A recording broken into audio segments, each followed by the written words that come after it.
तो दोस्तों एक बार फिर से आप सभी लोगों का स्वागत है नए टॉपिक के साथ। और आज की वीडियो में आपको बताने वाला हूं ब्रिक बैट कोबा वाटरप्रूफिंग के बारे में। हमारे कंस्ट्रक्शन लाइन की बिल्डिंग के प्रोजेक्ट्स में ये बहुत ही एक कॉमन आइटम होती है और बहुत ही ट्रस्टेड और रिलायबल है, जो कि बहुत पुराने टाइम से टेरेस के यानी कि रूफ के वाटरप्रूफिंग के एप्लीकेशन में ये यूज होता है। तो आज की वीडियो में आपको बताऊंगा कि इसमें हमारे कौन कौन से मटेरियल कंज्यूम होंगे, यानी कि उनको मैंने यहाँ पर लिस्ट आउट किया हुआ है। दूसरा, इसके एप्लीकेशन का एक राइट प्रोसेस क्या है, यानी कि इसमें स्टेप बाय स्टेप काम करना पड़ता है। तो वो स्टेप कौन से हैं, आपका वाटरप्रूफिंग का कंपाउंड कौन सा होगा, उसका मार्केट में प्राइस क्या है। तो ये सारी चीज़ें आज की वीडियो में हम लोग कवर करने वाले हैं। और सबसे बड़ी चीज़, इसकी जो मेथोलॉजी है उसकी एक पीडीएफ की फाइल प्लस एक कॉस्ट कैलकुलेटर मैंने आपके डिस्क्रिप्शन में लिंक दी हुई है, आप जाके वहाँ से इसको डाउनलोड भी कर सकते हैं। और सिविल इंजीनियर्स के लिए आज की वीडियो में कुछ इंपॉर्टेंट इंटरव्यू के क्वेश्चंस होंगे जो कभी कभी ब्रिक बैट कोबा से पूछे जाते हैं, तो उनके बारे में भी बात करेंगे। तो चलिए दोस्तों आज की वीडियो शुरू करते हैं।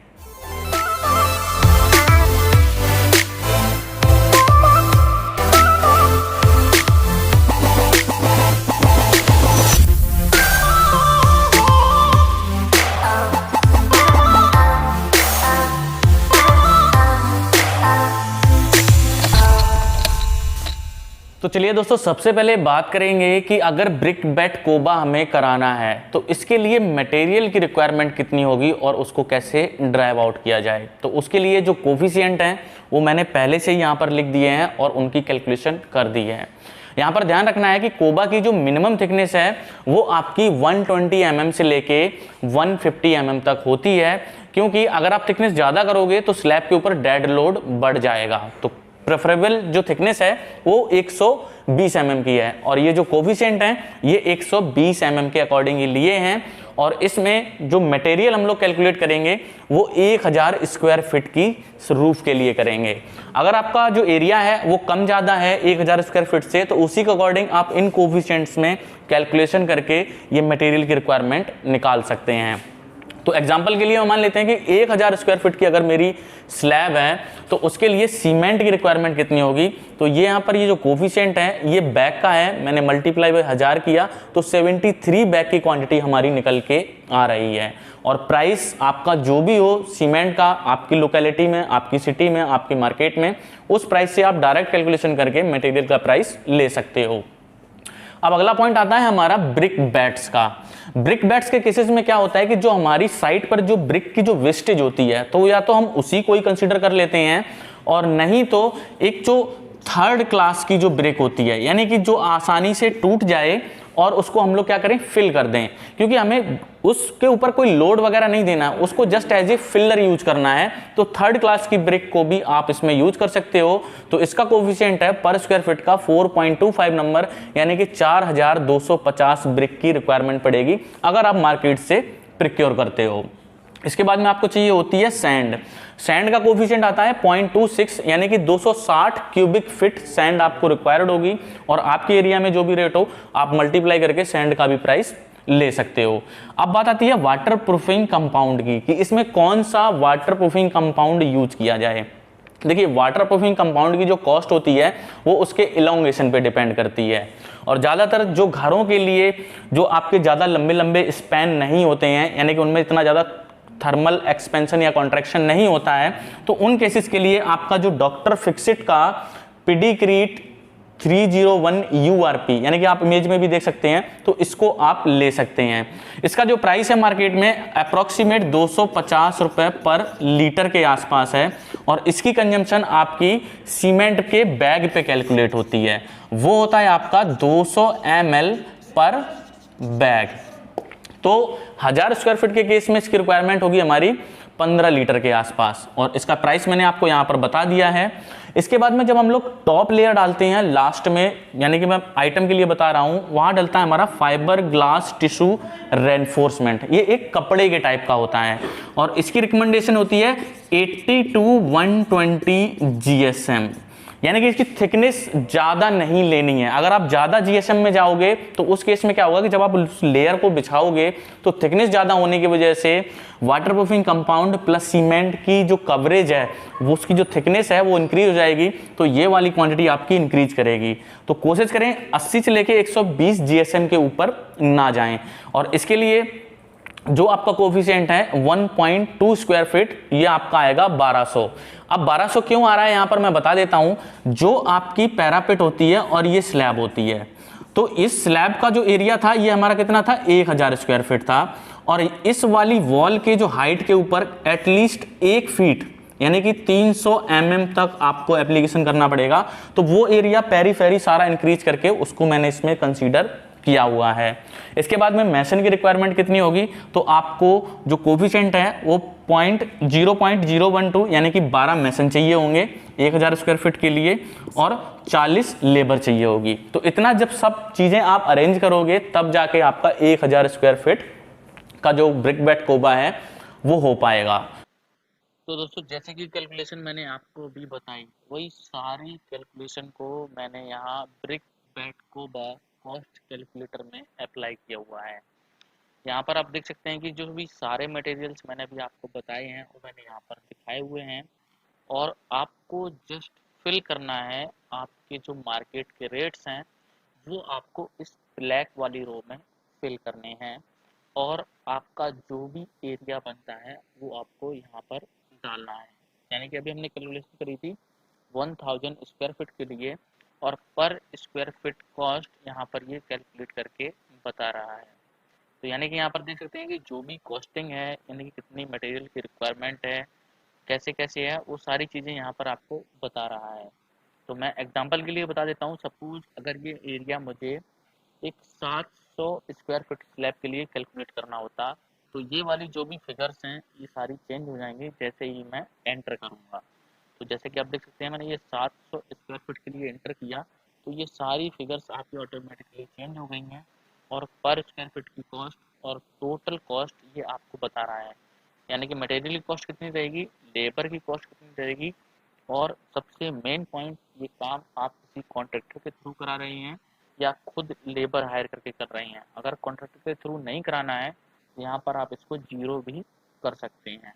तो ये एक बेनिफिट है इस कॉस्ट कैलकुलेटर का, तो इसको आप यूज कर सकते हैं। इसका जो लिंक है वो डिस्क्रिप्शन में है। तो चलिए दोस्तों, अब मैं आपको बताता हूँ ब्रिक बेड कोबा की एप्लीकेशन के प्रोसेस के बारे में, और उसके जो भी स्टेप्स इन्वॉल्व होंगे ब्रिक बेड कोबा को करने के लिए, वो सारे मैंने यहाँ पर लिस्ट आउट किए हैं एज पर CPWD की गाइडलाइन के बेसिस पर।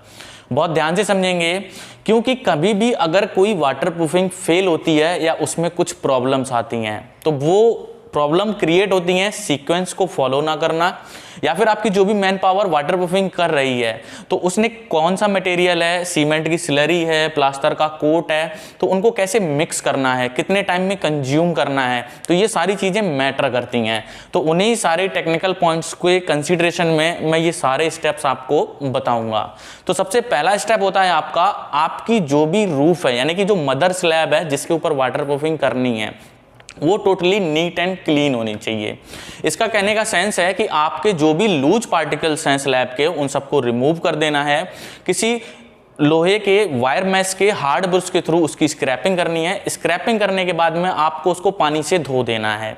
धोने से क्या होगा, किसी भी टाइप का डस्ट है, लूज पार्टिकल्स हैं, वो सब कुछ टोटली रिमूव हो जाएगा, और उसको अच्छे से सूख जाने दें। अब मैं मान लेता हूं कि हमारी जो स्लैब है वो वाटरप्रूफिंग के एप्लीकेशन के लिए रेडी है। तो इसमें कुछ सीक्वेंस कंटिन्यू चलेंगे, यानी कि एक प्रोसेस आगे चलेगी तो उसी के पीछे पीछे दूसरी प्रोसेस चलेगी। तो ध्यान से समझेंगे। सबसे पहले हमें करना होता है मदर स्लैब के ऊपर बेस कोट, और बेस कोट होता है ये आपका सीमेंट की स्लरी का। तो आपको सीमेंट कैसे निकालना है, आपका जो भी एरिया हो 2.75 kg पर स्क्वायर मीटर सीमेंट कंज्यूम होगा, और वाटरप्रूफिंग कंपाउंड कितना डलेगा पर बैग पे, यानी कि जो सीमेंट का बैग कितना है 50 kg में 200 ml वाटरप्रूफिंग कंपाउंड को यूज करना है। अब यहाँ पर गलती कहाँ होती है, बहुत सारे केसेस में मैंने साइट पर देखा है कि कॉन्ट्रैक्टर 200 लीटर के ड्रम में ये स्लरी बना के रेडी कर लेते हैं, और सुबह से लेकर शाम तक वो यही एप्लीकेशन करते रहते हैं, जो कि तरीका बिल्कुल गलत है। CPWD के अकॉर्डिंग ये जो भी आपका स्लरी का जो मटेरियल है ये should be consume with in 30 minute, 30 minute के अंदर कंज्यूम होना चाहिए। तो यानी कि यहाँ पर आपको क्या ध्यान रखना है कि आपको मैन पावर इंक्रीज करनी है और ये स्लरी जो भी आप मटेरियल तैयार करें यानी कि अपनी मैन पावर के अकॉर्डिंग देख लें तो वो 30 मिनट के अंदर कंज्यूम हो जानी चाहिए।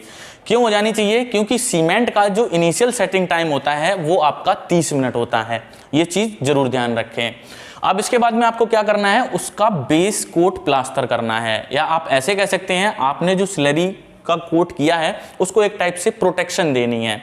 अब प्रोटेक्शन के लिए आपको क्या करना है, रेशियो 1 सीमेंट 5 सैंड का आपको मोटार तैयार करना है और उसका 20 mm का प्लास्टर करना है।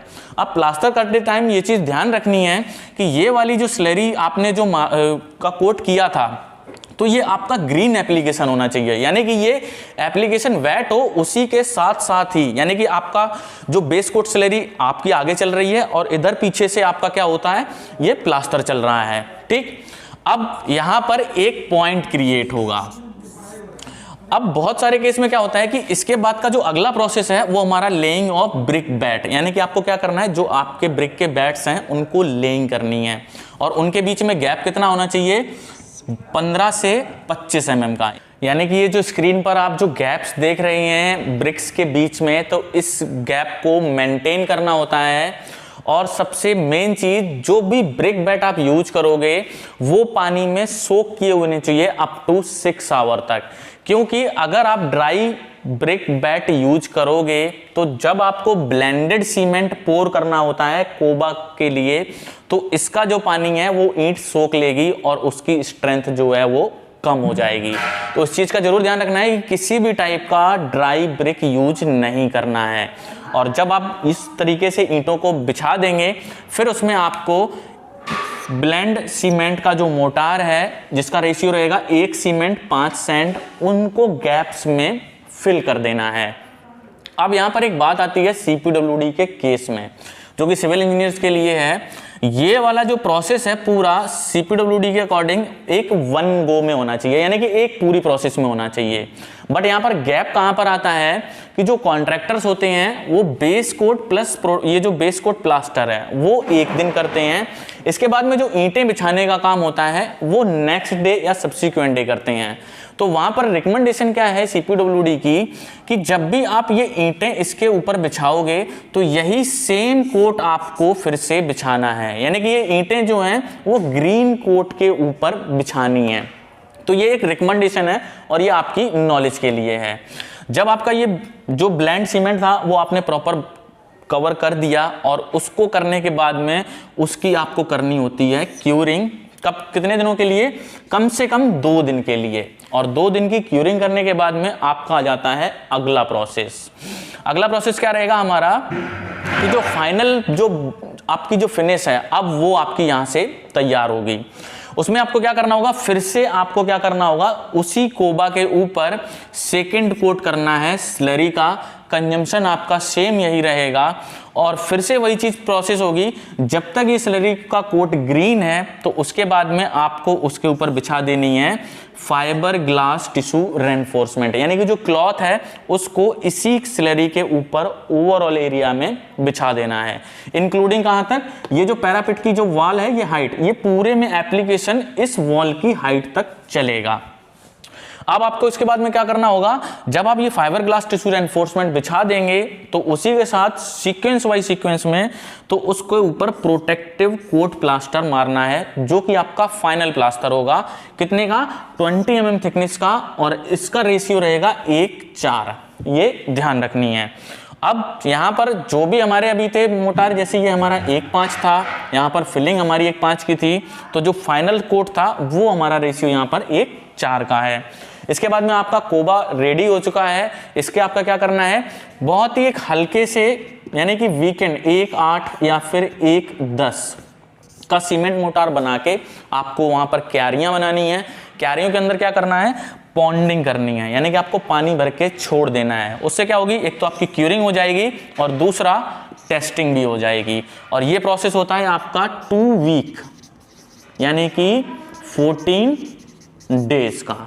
तो यहाँ पर ये जो पूरी प्रोसेस है ये आपकी ब्रिक बैट कोबा की है, और इसी की जो PDF फाइल है उसका जो लिंक है वो मैंने डिस्क्रिप्शन में दिया हुआ है, आप वहाँ पर भी जाकर इसको आसानी से पढ़। तो दोस्तों मैं आशा करता हूँ आज की वीडियो आपको पसंद आई होगी और ब्रिक बैट कोबा से लेकर जो भी आपकी कन्फ्यूजन है वो सारी दूर हो गई होगी। अगर आपको मेरी वीडियो पसंद आई है तो उस वीडियो को लाइक करें, अपने दोस्तों के साथ शेयर करें और चैनल को जरूर सब्सक्राइब करें। जाते जाते एक लास्ट क्वेश्चन बताते जाऊंगा बिलिंग इंजीनियर के लिए, कि बिलिंग इंजीनियर के केस में कभी कभी ब्रिक बैट कोबा के लिए कंजम्पशन पूछी जाती है पर स्क्वायर मीटर में, यानी कि सीमेंट का क्या कोफिशिएंट है पर स्क्वायर मीटर का, तो उसका आपको जवाब देना है 38.7 kg पर स्क्वायर मीटर।